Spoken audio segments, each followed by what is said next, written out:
मैं हूँ आचार्य दीपा और अपने YouTube चैनल पर आप सभी का बहुत बहुत स्वागत करती हूँ। आज हम बात करेंगे धनु राशि के बारे में कि जब राहु महाराज 30 अक्टूबर 2023 को राशि परिवर्तन कर लेंगे तो धनु राशि वालों के लिए क्या फल करेंगे और यदि वो खराब करेंगे तो हमें उनसे अच्छे फल लेने कैसे हैं, हम इस बारे में भी बात करेंगे आज। तो इससे पहले मैं आपसे एक छोटी सी रिक्वेस्ट करूंगी, यदि आप मेरे चैनल पर पहली बार हैं तो प्लीज़ चैनल को सब्सक्राइब कर लीजिए और वीडियो देखने के बाद यदि आपको वीडियो अच्छा लग रहा है तो इस वीडियो को लाइक भी कर दीजिएगा और छोटे छोटे कमेंट्स भी प्लीज़ ज़रूर डालिए और बेल आइकन को प्रेस कर दीजिए ताकि आने वाले वीडियोस के नोटिफिकेशंस आपको मिलते रहें। Thank you. अब हम बात करेंगे, ये जो प्रिडिक्शन है चंद्र राशि पर आधारित है। यदि आप धनु राशि के हैं या आपका बोलता नाम जिस नाम से आप पहचाने जाते हैं, यदि आपको पता नहीं है कि आपकी डेट ऑफ बर्थ क्या है, जिस नाम से आप पहचाने जाते हैं, जाने जाते हैं, उस नाम के हिसाब से भी आप देख सकते हैं। आप धनु लग्न के हैं तो उस हिसाब से भी आप इस राशि को देख सकते हैं। अब हम बात करेंगे, राहु आपके पंचम भाव को छोड़ेंगे और राहु आपके एकादश भाव को छोड़ेंगे, केतु आपके एकादश भाव को छोड़ेंगे तो क्या परिणाम आपको देंगे। राहु चतुर्थ भाव में होंगे आपके और केतु आपके दसम भाव में होंगे, तो ये क्या क्या करेंगे यहाँ बैठकर, इन चीज़ों का तो हमें ध्यान देना पड़ेगा ना। क्या फल देंगे। पिछले 1-1.5 साल में बड़ी परेशानियां दी हैं आपको, बहुत अचानक मतलब कुछ ना कुछ बड़े नुकसान कर दिए, कुछ ना कुछ नुकसान आपको जरूर झेलने पड़े हैं जो लोग, पर अब ऐसा नहीं होगा। इन चीज़ों में तो आपको राहत मिलेगी। जो लोग कंसीव करना चाह रहे थे, काफ़ी दिन से ट्रीटमेंट ले रहे थे, वो अब कंसीव भी कर पाएंगे।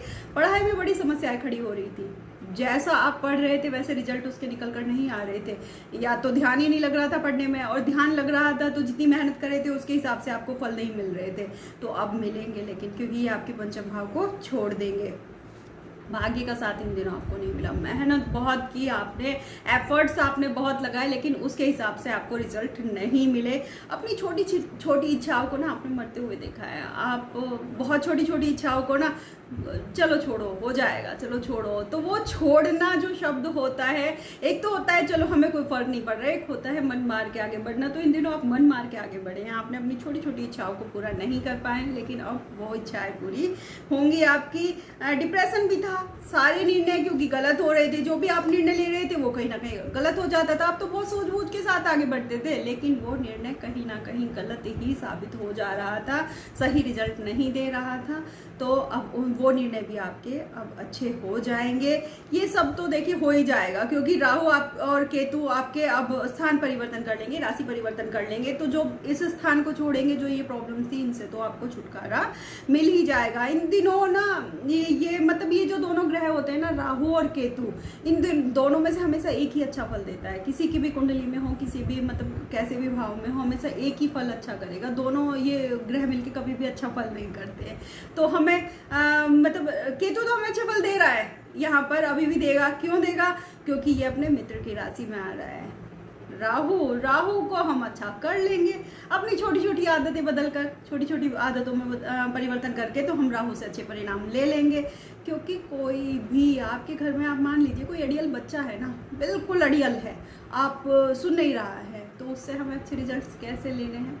हमें उससे लेने हैं प्यार से, फुसला के, उसके अकॉर्डिंग काम करके। सारे काम गलत हो, वो गलत में तो साथ हम नहीं दे सकते ना, लेकिन उसके अकॉर्डिंग जो उसके लिए सही है उसको समझा के तरीके से हम अपने काम निकलवा सकते हैं। तो इसी तरह से कुछ राहु महाराज के साथ भी हमें करना है, हम लोग कर लेंगे इस काम को। उसके लिए मैं छोटी छोटी रेमेडीज बताऊंगी, बहुत ज़्यादा बड़े बड़े पूजा पाठ नहीं है, बहुत पैसे नहीं लगेंगे, किसी इस मंदिर में जाना, इस मंदिर में जाना, ऐसा कुछ भी नहीं है। छोटी छोटी सी चीज़ें, छोटे छोटे से आदतों में परिवर्तन करके हम इससे लाभ ले लेंगे।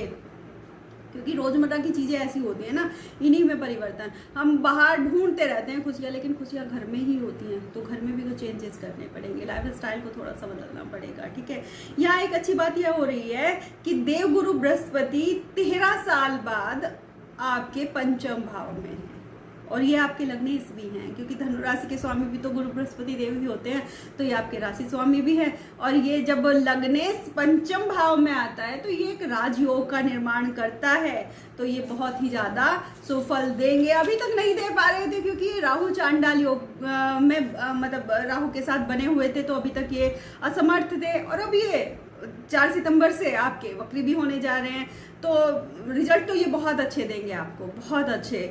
और लग्नेश, मैंने आपको बताया ना कि जब लग्नेश पंचम भाव में होता है तो एक राजयोग का निर्माण होता है। यहाँ पर हमें अब करने पड़ेंगे कुछ उपाय, ताकि हम जो ये राहु अब चतुर्थ भाव में जा रहा है। चतुर्थ भाव कैसा होता है? चतुर्थ भाव होता है माता का, चतुर्थ भाव होता है हमारे भौतिक सुखों का, दोस्तों का, जनता का, मतलब जितने भी हमारे ऐशो आराम है, हमारे घर का, हमारी मातृभूमि का, हमारी पैतृक संपत्ति का, बहुत सारे ऐसे चीजें हैं जिनमें अब राहु बैठ जाएंगे जाकर, तो ध्यान देने की तो जरूरत है ना। तो अब हम छोटे छोटे कुछ उपाय करेंगे जिनसे हम इनको संभाल लेंगे। केतु अपने मित्र की राशि में है, मैंने आपको बताया कि कन्या राशि में केतु अच्छे माने जाते हैं, तो ये तो अच्छे फल दे देंगे, ये बड़ी समझदारी देंगे, आपको अच्छे फल प्राप्त कराएंगे, मतलब सोचने समझने में आपको समझदारी दे देंगे ये इस समय, तो उनसे आपको अच्छे रिजल्ट निकल कर आएंगे। धन भाव में भी कहीं ना कहीं आपको सपोर्ट करेंगे, आपका कहीं ना कहीं धन इंक्रीज होगा इस टाइम पर राहु माता को समस्या दे सकते हैं, माता की हेल्थ खराब हो सकती है, माता से आपकी अनबन हो सकती है, कुछ ना कुछ असर तो जरूर आएगा, मातृभूमि में कोई नुकसान हो सकता है, या पैतृक संपत्ति कोई विवाद जुड़ जाए, आजकल हर घर में चले हुए हैं, तो कुछ ना कुछ हो जाए। घर गाड़ी प्लॉट खरीदना चाहेंगे तो उनमें अड़चने लगाएंगे ये, क्योंकि राहु है, इनका तो काम है हर चीज में टांग अड़ाना ही, दौड़ाएंगे, तो ये कुछ ना कुछ अड़चने यहाँ पर लगा देंगे। तो हमें नुकसान नहीं चाहिए, हमें क्या करना है, हमें इनसे नुकसान नहीं लेने हैं, तो उसके लिए हम कुछ उपाय करेंगे। सुबह शाम ना घर में हनुमान चालीसा आप जरूर लगाइए, जरूर पॉजिटिविटी आएगी उससे। अपने उठते ही घर के खिड़की दरवाजे ना आप खोल दीजिए, घर के बाहर से ताजी हवा आए, जो घर में है ना एक माहौल वो थोड़ा सा बदले, कुछ आप फ्रेशनेस का, आजकल टाइम नहीं है वैसे, बिल्कुल किसी के पास टाइम नहीं है, लेकिन जिनके पास है वो तो उठ के 5 मिनट के लिए ही तो है, आपको कर सकते हैं ना अपने घर में इन चीज़ों को। देखिए परेशानी झेलने से अच्छा है, क्योंकि मिरेकल सबको चाहिए लाइफ में, मेहनत ना करनी पड़े, मेहनत तो थोड़ी सी करनी पड़ेगी ना, तो थोड़ी सी मेहनत कर लीजिए आप।